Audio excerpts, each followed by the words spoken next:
Что мы делали вообще без картошки, которая является панацеей практически от многих проблем? Вот каждый из нас знает, что такое застарелый кашель. У вас, например, у ребенка глубокий грудной, от которого невозможно избавиться.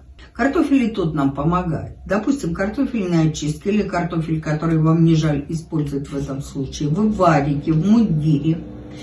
Хорошо расталкиваете, делаете, так сказать, импровизированное пюре. Это пюре лучше, конечно, сдобрить еще дополнительно, когда чуть подостынет, водкой. Ну, например, 3-4 столовые ложки, если не жалко.